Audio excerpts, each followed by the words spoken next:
జల కళ ఎక్కడికక్కడ ఉట్టి పడతా ఉంది. ఈరోజు మనం చూస్తే ఇప్పటికిక్కడ చూసినప్పుడు 1048 టీఎంసీ నీళ్లున్నాయి, 80%. అదే కాకుండా కొన్ని వర్షాలు బాగా వస్తున్నాయి, అందుకని ఎక్కడికక్కడ గ్యాప్ పెట్టాలి, ఫ్లడ్ క్వశ్చన్ పెట్టుకోవాలి, గట్టి క్వశ్చన్ పెట్టారు. అల్టిమేట్గా అవి ఫ్లడ్ తగ్గతానే అవి ఫిలప్ చేస్తారు. కాబట్టి మొత్తం ఇప్పటికీ 74% పూర్తయింది ఉన్నాయి.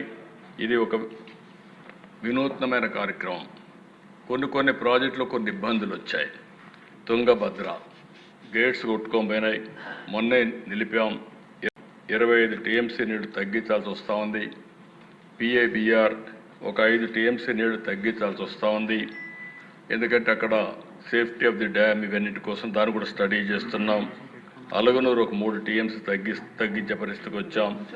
అన్నమయ్య ఆ రోజు కొట్టుకొని పోతే పట్టించుకోని పరిస్థితి, దానివల్ల 2.4 టీఎంసీ నీళ్లు అక్కడ కూడా తగ్గే పరిస్థితి వస్తూ ఉంది.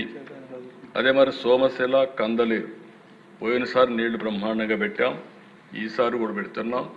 అక్కడుండే ప్రత్యేకమైన పరిస్థితి ల్యాండ్ అక్విజిషన్ ఇవన్నీ కూడా ఒక 11 టీఎంసీ నీళ్లు పెండింగ్ ఉండే పరిస్థితి వస్తూ ఉంది. అయితే ఇక్కడుండే సభ్యులందరికీ నేను ఒకటే విజ్ఞప్తి చేస్తున్నా, ఒక సాగునీరు అంటే వాటర్ రిసోర్స్ అంటే ఒక మేజర్ ఇరిగేషన్ మైన్ ఇరిగేషనే కాదు. మనం అందరం గుర్తుపెట్టుకోవాల్సింది, నేను చాలా ప్రయత్నాలు చేశాను దీని మీద. సుదీర్ఘమైన రాజకీయాల్లో మీరు చూస్తే సాగునీటి ప్రాజెక్టుల కింద మేనేజ్మెంట్ కోసం వాటర్ యూజర్స్ కమిటీలు కూడా క్రియేట్ చేశాం. ఆ రోజు చాలా వరకు స్టేక్ హోల్డర్స్ కమిటీస్ అన్ని మనం క్రియేట్ చేశాం. అంటే లబ్ధిదారులనే మెంబర్లుగా చేసి వాళ్ళకు ఒక మేనేజ్మెంట్ కమిటీ ఇచ్చి వాళ్లే మేనేజ్ చేసుకోవడానికి సాగునీటి సంఘాలు తీసుకొచ్చాం.